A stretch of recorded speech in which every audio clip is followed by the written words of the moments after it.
Hi,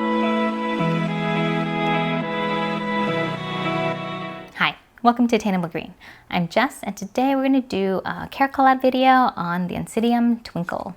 I'm going to share how to take care of the Oncidium Twinkle, and not only that, but I've collaborated and joined in with several other YouTubers to share how they grow this plant in their respective environments and setups. So the other channels are What's Up Orchids, Plants and Other Things, Justin's Orchids and More, Fernanda Nascimento Orchids and Succulents, Ray Ray's Garden, Steven Zimmerman, and Ninja Orchids. That is a great list, and I'm going to share their links in my description below so you can follow along on all their videos. So currently I have two Oncidium Twinkles. It is the Siku Marguerite and the Oncidium Twinkle Red Fantasy.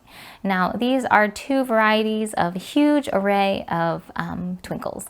This plant comes in several different color forms, and they can be red, pink, white, or yellow. Those are the more standard colors in the United States. I think in Europe they have a cinnamon color, which is a little bit of that kind of burnt orangey kind of coloration. This plant is a very easygoing and rewarding hybrid. It has a small compact size, but it also has these huge sprays of these beautiful flowers that are not only floriferous, but fragrant. It tends to smell a bit like a sweet vanilla or like sugar cookies or something of that sort, so that it makes for an all-around pleasant plant. I grow my Oncidium Twinkles indoors, and they are in a west-facing windowsill that gets afternoon light. They can handle pretty high light, and you can tell because the leaves of the plant turn a little bit of a light green color. And if they get too much of a yellow tone, then you know that that is too much light. And if they get a dark green tone, then you know that's not getting enough light. They can handle a wide range of light levels, and it doesn't seem to affect its growth too much, but just know that if it's in too dark of a corner, then it may not bloom as well. So when it comes to temperature, I have it between 55 degrees to 85 degrees Fahrenheit, and the humidity is about 40 to 60% on most days. We have these special Santa Ana wind events where the humidity can dip down to 10% or lower. Since they are short-lived, they don't cause enough damage on my plants to be a concern. When it comes to water, I would say these are very thirsty plants when they're actively growing. And that basically means that if you see new shoots and new leaves and spikes and all sorts of things growing from this plant, then it definitely needs a lot of water.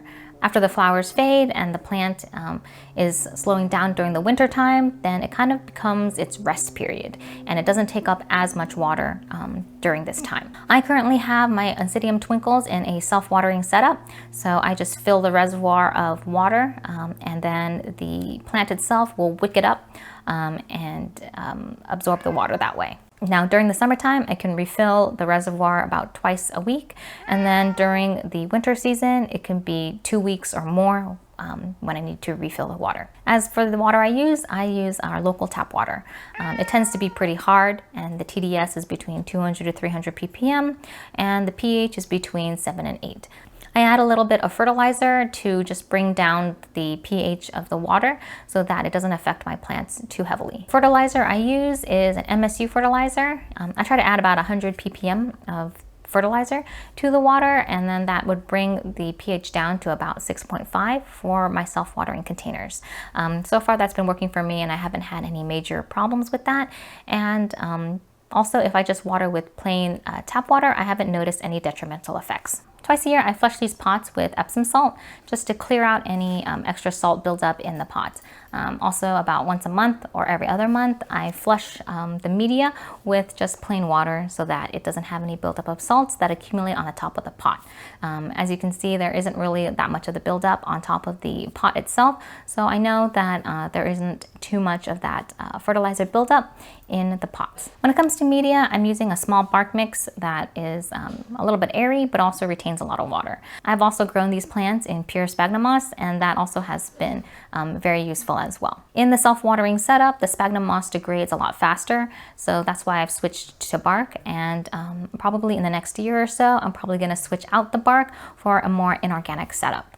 I think I want to use a little bit of a bonsai type mix of Kanama, Akadama, and maybe perlite to just help aerate and keep the media fresher longer. I like to delay my repottings for these plants because I don't like to disturb the roots too much. They're very fine and they're very thin, so if I keep repotting them pretty often and breaking those roots, then it kind of sets the plant back a little bit. These plants are very vigorous, so they can handle a bit of a rough repot.